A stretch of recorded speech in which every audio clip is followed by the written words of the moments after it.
नमस्कार साथियों, स्वागत है आप सभी का आपकी अपनी पाठशाला पर। मैं हूं अंकित अवस्थी। आप है मेरे साथ में दुनिया के बीच फैले एक मसाले पर चर्चा करने, जिसमें एक काम की चीज निकल आई है। चर्चा है इलॉन मस्क और ट्रंप के बीच में छिड़े विवाद की, जिसके ऊपर हमने ऑलरेडी एक सेशन किया है। हमने बताया है कैसे अमेरिकी राष्ट्रपति और एक अमेरिकी अरबपति आपस में भिड़े हैं अपने अपने ईगोज को लेकर के, और इनके बीच का जो द्वंद्व है वो आकर के अब थोड़ा पर्सनल हो गया है। मस्क जो हैं वो ट्रंप के ऊपर आरोप लगा रहे हैं उनकी कुछ निजी जिंदगी के ऊपर।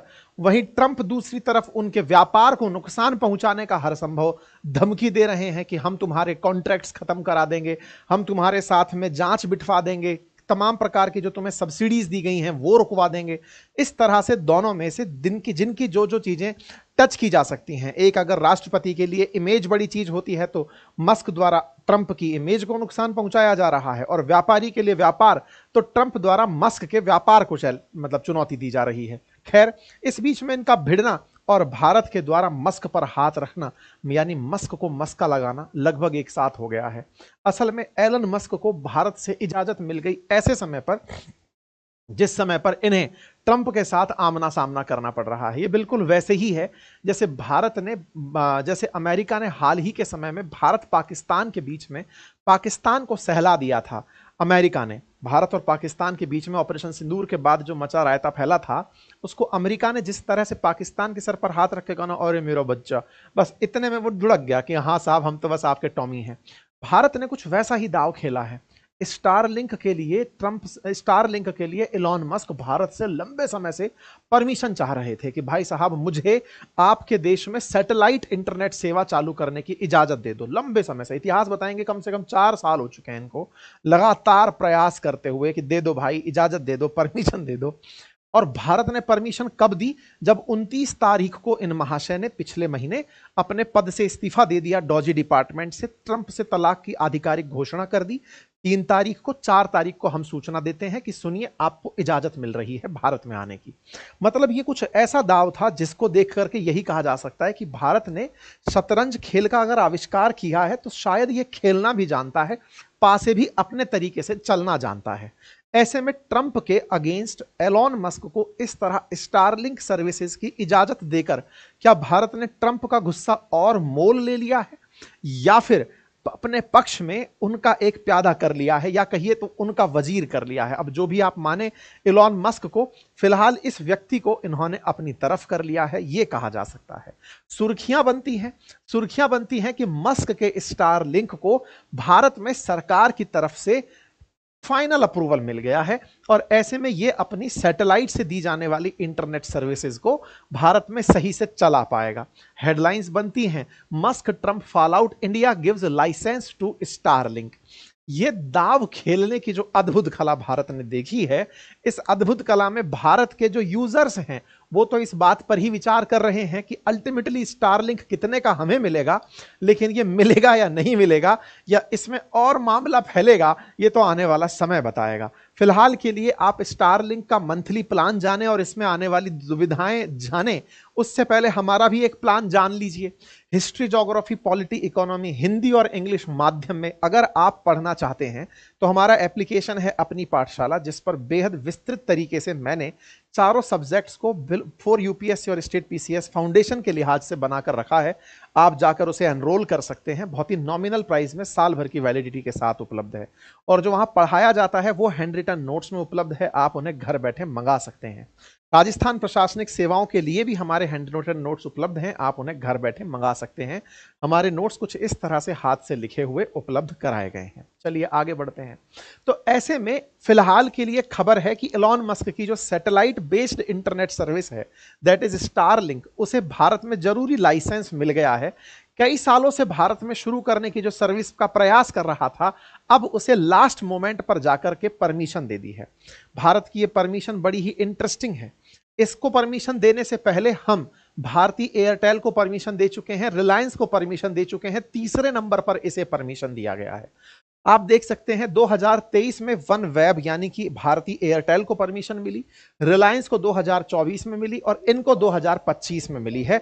इस बात के बारे में ज्योतिरादित्य सिंधिया जी के द्वारा, जो भारत के टेलीकॉम मिनिस्टर हैं, इनके द्वारा ये इंफॉर्मेशन एक प्रेस ब्रीफिंग के दौरान कही गई। उन्होंने अपनी तरफ से ये जानकारी देते हुए कहा कि मिनिस्ट्री ऑफ कम्युनिकेशन जो है उनका कहना है, Starlink satellite connectivity is like another flower in the bouquet of telecommunication. In addition to mobile connectivity we have optical fibre connectivity. इन्होंने बताया कि भारत में कौन सी कनेक्टिविटी है, अब हम सैटेलाइट कनेक्टिविटी की तरफ भी बढ़ रहे हैं। कुल मिलाकर इन्हें अब लाइसेंस मिल गया है, ये भारत में अपनी सैटेलाइट से कम्युनिकेशन सर्विसेज दे सकते हैं, इसलिए इसे सैटकॉम कहा जा रहा है, यानी सैटेलाइट से कम्युनिकेशन सर्विसेज उपलब्ध करा सकते हैं। इसके लिए हमने इन्हें अप्रूवल दे दिया है। सैटेलाइट से इंटरनेट कैसे आएगा? सैटेलाइट कहां है? तो धरती से लगभग 450 से 550 किलोमीटर के ऊपर एलॉन मस्क ने अपनी स्टारलिंक नाम से एक पूरी सैटेलाइट की दुनिया बनाई हुई है, जिसमें हजारों सैटेलाइट उड़ रहे हैं।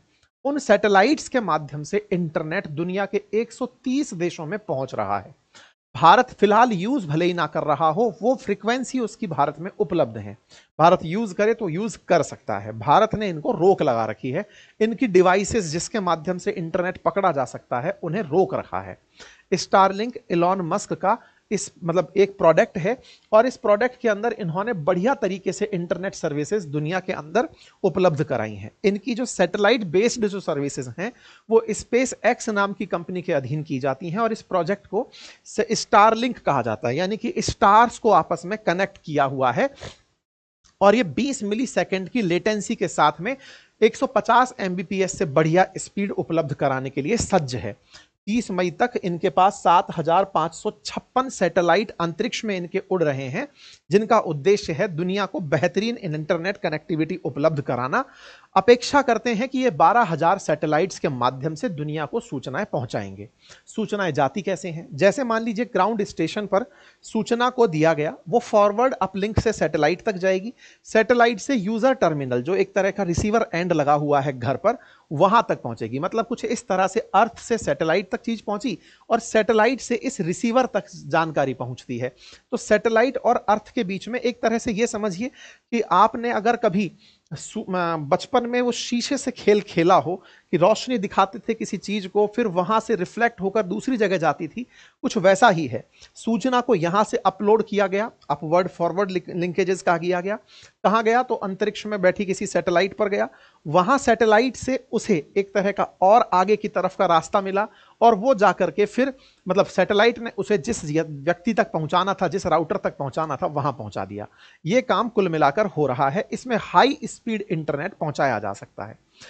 आज की तुलना में इसकी अपेक्षा ज्यादा हो क्यों रही है? ऐसा इसमें है क्या खास? खास सिर्फ इसमें इतना है कि जहां आज हमारे टावर होते हैं वहां इंटरनेट पहुंचता है, लेकिन स्टारलिंक के केस में अगर आपके पास इनका वो डोमेन है या फिर इनका जो राउटर जो है अगर वो किसी व्यक्ति के पास है तो वो बढ़िया से इंटरनेट एक्सेस कर सकता है वाया सैटेलाइट। नंबर एक, ये जो इनका मॉडेम कहिए या फिर इनका जो रिसीवर है, ये रिसीवर अगर आप पानी में हैं यानी कि समुंदर में हैं तो भी आप सैटेलाइट से ले सकते हैं, आप रेगिस्तान में हैं, आप हिमालय की किसी चोटी पर हैं, कहीं पर भी हैं, आपके पास अगर ये राउटर है तो आप उस चीज को ले सकते हैं, रिसीव कर सकते हैं। कनेक्टिविटी आप जहां चाहें वहां ले सकते हैं। यही कारण है कि बहुत सारे ऐसे लोग जो वर्क फ्रॉम होम करना चाहते हैं या फिर इंटरनेट के थ्रू, जैसे फॉर एन एग्जांपल मैं अपनी ही बात करूं, आज मेरा मन, जो कि मैं घर से काम करता हूं, वर्क फ्रॉम होम है, अपने ही साथ में मैंने अपनी टीम को रखा हुआ है। कल को मैंने अपनी टीम को लिया और कहा कि चलिए गर्मी में कहीं बैठ करके पहाड़ों से काम करेंगे। आज की जो सबसे बड़ी दिक्कत है वो है इंटरनेट कनेक्टिविटी होना। लेकिन अगर इस तरह से इंटरनेट उपलब्ध हुआ तो व्यक्ति दुनिया में कहीं भी बैठ करके, क्योंकि इंटरनेट हाथ में है आपके, तो काम कहीं से भी डिलीवर हो सकता है। तो ये अपने आप में बहुत सारे लोगों के लिए तमाम प्रकार से उपयोगी चीज हो सकती है। हवाई जहाज से ट्रेवल कर रहे हो या फिर पानी के जहाज में हो, सब जगह ये बेहतरीन कनेक्टिविटी प्रोवाइड करता हुआ दिख रहा है। सिक्योरिटी सर्विसेज के लिए भी ये बड़ी चीज है। जैसे रशिया यूक्रेन के केस में जैसे रूस ने उनके सारे टावर गिरा दिए, तो ये तब भी काम आया यूक्रेन को एक कनेक्ट करने में। तो यानी सिक्योरिटीज के हिसाब से, जैसे कभी अर्थक्वेक आ गया, कहीं कुछ हो गया, तो ये मशीन जो है सैटेलाइट इंटरनेट की वजह से बड़ा फायदा देगी। चैलेंजेस क्या थे? चैलेंजेस यही थे कि कि आप कहीं से भी ऑपरेट कर सकते हो, फिर तो देश के दुश्मन भी ऑपरेट कर सकते हैं। और सिक्योरिटी के मामले में चैलेंज ये कि ये तो वाया सैटेलाइट जा रहा है, तो फिर आप ट्रैक कैसे करोगे? भारत को दिक्कत यही थी। जब ये सैटेलाइट इंटरनेट देने आए तो भारत ने इनके सामने परेशानी यही रखी कि आप ये जो सर्विसेज दे रहे हो, इस पर हम कैसे कंट्रोल रख पाएंगे, बस इतना बता दो। तो इन्होंने उस समय पर जो प्लान दिया था वो तो यही था कि साहब सैटेलाइट लगा दी हैं, जाने दो, क्या दिक्कत है, कौन आपका क्या बिगाड़ रहा है। भारत ने कहा कि हम दो तरफ तो शत्रु लेके बैठे हैं, हमारे इंटरनल आंतरिक रूप से भी कन्फ्लिक्ट बने ही रहते हैं, कहीं नक्सलवाद चल रहा है, कहीं कुछ चल रहा है। ऐसे में हमें आवश्यकता है कि हम जिस तरह से टेलीकम्युनिकेशन को, रिसीवर्स को रीड कर पाते हैं। देखिए आज क्या है कि आज हम जब भी कहीं इंटरनेट कनेक्टिविटी को रोकना चाहें, पुलिस रोक पाती है, किसी का कॉल इंटरसेप्ट करना चाहे तो कर पाती है। तो बोले हमें एक तो ये इंटरसेप्ट करने की फैसिलिटी दो, दूसरा आपके स्टारलिंक का जो मुख्यालय है, यानी कि जो भारत में ऑपरेट करेगा, वो इंडिया में बना कर दो, यहीं से डेटा सैटेलाइट पर अपलोड होगा। हमारी सिक्योरिटी सर्विसेज जब चाहे इंटरनेट रोक सकती हैं, जब चाहे कॉल ट्रेस कर सकती हैं। ये सारी सुविधाएं हमें इंडिया में चाहिए। अगर आप ये दे पाते हो तो बात करो। यानी कि भारत ने इनको एक नया स्टेप सुझा दिया कि ऐसे नहीं, हम अपनी सिक्योरिटी में ब्रीच नहीं होने देंगे।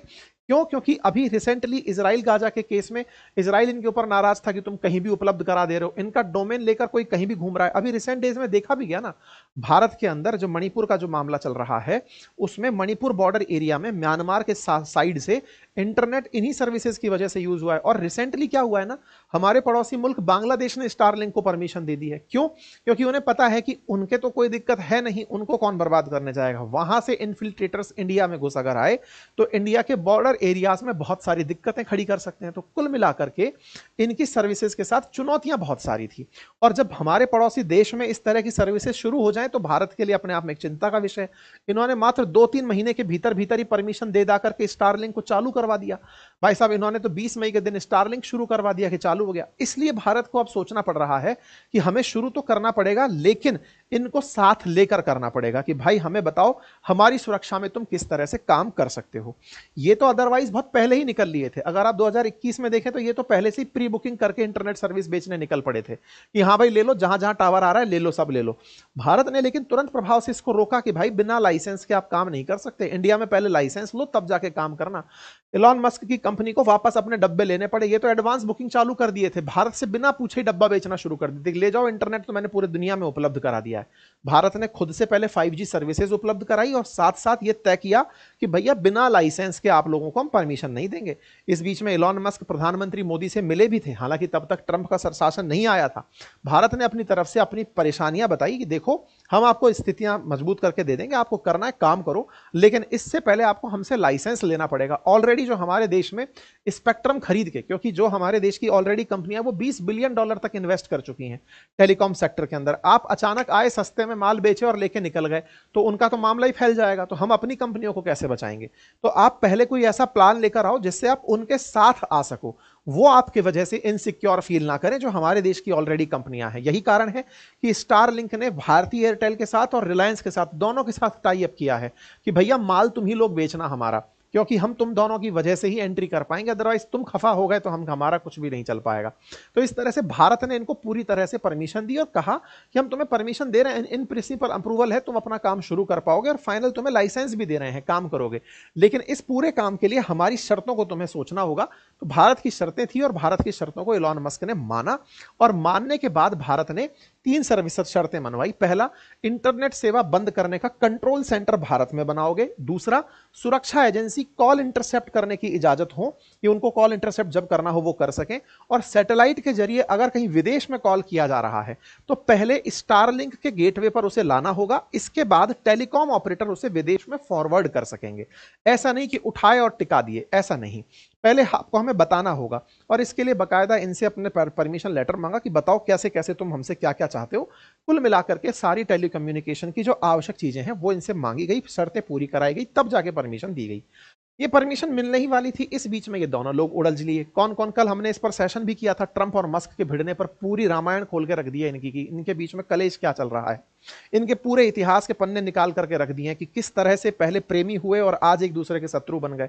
हमने पूरी कहानी इसमें लगभग 45-47 मिनट का जो वीडियो किया उसमें पूरी डिटेलिंग से आपको सारी बताइए कि चल क्या रहा था इस कहानी के अंदर। अब इस पूरी कहानी को जब हमने खोला तो उसमें ये जानकारी निकल कर आई कि ये तो एक दूसरे को धमकाने लगे हुए हैं। ट्रंप कह रहे हैं कि तुम्हारा बजट काट देंगे, तुमको जो सर्विसेज दे रहे हैं वो रोक देंगे। मस्क कह रहे हैं कि हम तुम्हारे राज खोल देंगे। ऐसे में इन दोनों के झगड़े के बीच भारत ने इन पर हाथ रख के कहीं दूसरा दाव तो नहीं खेल दिया है। ट्रंप पहले ही पाकिस्तान पर हाथ रख के चल रहे थे, तो क्या हमने ट्रंप के खिलाफ खड़े मस्क को साथ दे करके कोई ऐसा दाव तो नहीं खेल दिया जो कि ट्रंप की दुखती नस को दबा दे कि भाई ये तो हमारी बेइज्जती हो गई है। भारत ने उस समय लाइसेंस दे दिया है जिस समय मस्क के साथ जाने से इन्वेस्टर्स भी डर रहे हैं। टेस्ला के शेयर्स में 15-20% की गिरावट है, ये सोच करके कि अब मस्क का क्या होगा। इवन कई सांसद तो ये डिमांड करने लगे हैं कि मस्क से कॉन्ट्रैक्ट छोड़ो, गवर्नमेंट की सिक्योरिटी के नाम पर, नेशनल सिक्योरिटी के नाम पर सब छीन लो। इस तरह की बातें ट्रंप को कही जा रही हैं कि आपके साथ ये कैसे कर सकता है। तो अब ये अपने आप में एक पॉइंट ऑफ कंसर्न रेज हो रहा है कि भारत ये खेला खेल रहा है कि रियल में इसको मौका दे रहा है। खैर, हम तो बात टेक्नोलॉजी की करते हैं कि अगर ये आएगा तो इससे टेक्नोलॉजी इंटरनेट की बढ़ेगी और बढ़ने से हमें फायदा होगा। अब बात कहां अटकी है? बात बस इतनी है कि इनको भारत सरकार का जो इसरो है ना, उसकी एक कमर्शियल विंग है जिसका नाम है इन स्पेस, उसके साथ अब परमिशन और लेनी है सो दैट कि इंटरनेट सर्विस प्रोवाइडर्स को, जो सैटेलाइट सर्विस प्रोवाइडर्स हैं, उन्हें भारत के सैटेलाइट डिपार्टमेंट, जो कि मतलब इसरो के पास में कमर्शियल विंग है इन स्पेस के नाम से, जो कि मतलब ये सारे काम करती है कि भाई आईटी परमिशन चाहिए आपको, अपनी तरफ से सैटेलाइट भेजनी है या कुछ करनी है, उससे भी आप परमिशन ले आओ, उससे परमिशन मिल जाए, अपना काम शुरू करो। तो साहब अब बता दो कितने का बिक सकता है। तो देखो, इनकी तो बात छोड़ो कि ये तो कितने में पाए होंगे, हम अपनी बताएं। पहले तो न्यूज चलना शुरू हुई कि 3,000 रुपए महीने के आसपास ये मिलेगा, लेकिन भारत में कोई 3,000 का खरीदेगा नहीं। तो फिलहाल के लिए इकोनॉमिक टाइम्स में खबर चली कि 850 रुपए टाइप से मंथली प्रोडक्ट लेकर आ सकते हैं, जो कि भारत के अंदर कॉम्पिटिबल है, मतलब कि लोग उसके साथ कंपटीशन रख सकते हैं। ऑलरेडी जियो वगैरह के कई अच्छे प्लान्स जो हैं वो 800-900 रुपए में शुरू होते हैं। तो बोले उसी रेंज में इनका प्लान आएगा। फिर दिक्कत क्या है? तो प्लान में दिक्कत ये है कि ये जितने का प्लान लेकर आ रहे हैं, इस प्लान से कहीं ऐसा ना हो कि जियो और एयरटेल का जो ऑलरेडी प्लान चल रहा है वो पिट जाए। इस बीच में लोगों का तर्क है कि इनका राउटर 20 से लेकर 35,000 के बीच का आता है, तो कोई इतना पैसा थोड़ी खर्च करेगा इनके राउटर के लिए। खैर, इनके राउटर के लिए खर्च करे ना करे, लेकिन जियो और एयरटेल को इनसे एक दिक्कत और हो रही है, और वो दिक्कत क्या है कि सर हमने तो बिलियंस ऑफ डॉलर खर्च कर दिए स्पेक्ट्रम के लिए, इन्होंने क्या खर्च किया आपसे इस परमिशन को लेने के लिए, ये बताओ। न्यूज सुनने में आ रही है कि भारत सरकार कह रही है कि तुम जो सालाना कमाओगे उससे 4% हमको कमाकर दोगे। ये भारत सरकार मॉडल रख रही है, ऐसा रिपोर्ट्स में सजेस्ट किया जा रहा है। लेकिन वहीं पर प्राइवेट सर्विस प्रोवाइडर्स का कहना है कि सर आप लोगों ने हमसे एक बार में ही इतना पैसा धरवा लिया था।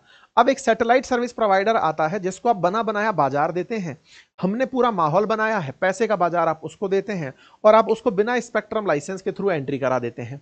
तो इसमें हालांकि इसमें तर्क ये हो सकता है कि सैटेलाइट सर्विसेज में रिलायंस को और एयरटेल को भारत ने रोका थोड़ी है, तुम भी सस्ता प्लान ले आओ भाई, तुम भी बिना स्पेक्ट्रम को आवंटित करवाए इस प्लान में साझा हो जाओ, तुम भी अपना इसी तरह से सर्विस देना शुरू करो।